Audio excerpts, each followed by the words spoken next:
Hello everyone, welcome to this video. In this video we shall be learning about the class equation.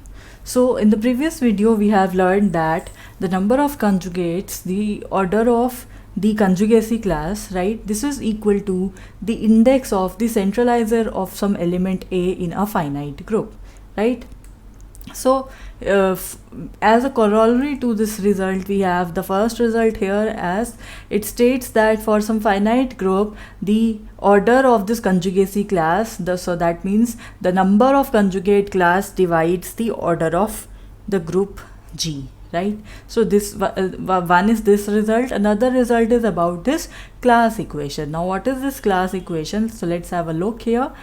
Because we know the conjugacy classes, they partition the group, we have the counting principle. This class equation is also known as the counting principle, right? So we have this counting principle that tell us that for any finite group G, we have the order of the group G as the summation of this index of the centralizer of A, where what is this A? A is some element which is taken from each of the conjugacy class. So that means we will sum over all such indexes such that an element has been taken from different conjugacy classes. Now how we can justify this result over here, the class equation?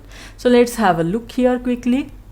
In this case we have, suppose our group G, because it is a finite group, it contains n elements within it. So let's call those n elements by a1, a2, a3 up to an. So this be some finite group, right? The order of this group be n, right? So now what we do, corresponding to each of these elements, we can have the conjugacy class of that element. So whatever is the number of elements present in the conjugacy class of this element, this would be equal to the index of the centralizer of that particular element. This is in accordance with this result that we have studied in the previous video.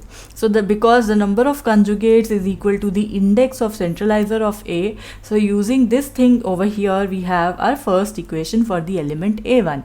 Similarly, we can have the same equation when we have our second element A2, for A3 as well, for A4 as well, then for all such elements we have all these kind of equations. Now out of these equations, because you know the conjugacy classes, they partition your group, right? So either two different conjugacy classes, they are either equal to each other or they are disjoint to each other. So that means their intersection is just empty. If that is so, if they partition your given group, so that means we may eliminate those equations from here which are having the same conjugacy classes. So that means we will consider only the equations which correspond to distinct conjugacy classes. For that, after having selected those equations, suppose we have R such equations, then what do?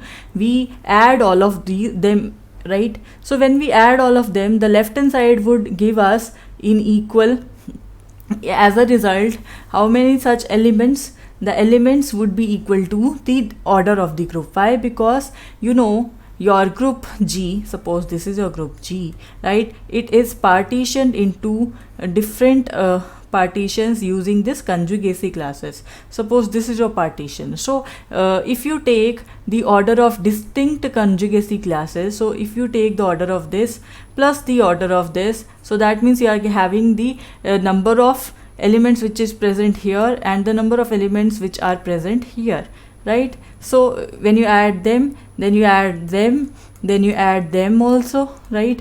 Then you add all such elements which are present here, and then you add all such elements which are present here. When you add all of them, basically you are getting the order of this group G. Why? Because we are adding all the elements, we are counting all the elements of our given group G, right? And this is what this is, we are doing this thing for all the conjugacy classes which are distinct to each other. So in the left hand side we have is this thing as the order of our group. And on what about the right hand side? On the right hand side we are getting a summation of this kind where we are having the sum of the index of the centralizer. Now this sum also runs over all such element A such that each of the element is taken from different conjugacy class. Why? Because if we take it from the same conjugacy class, we have those conjugacy classes as equal, right?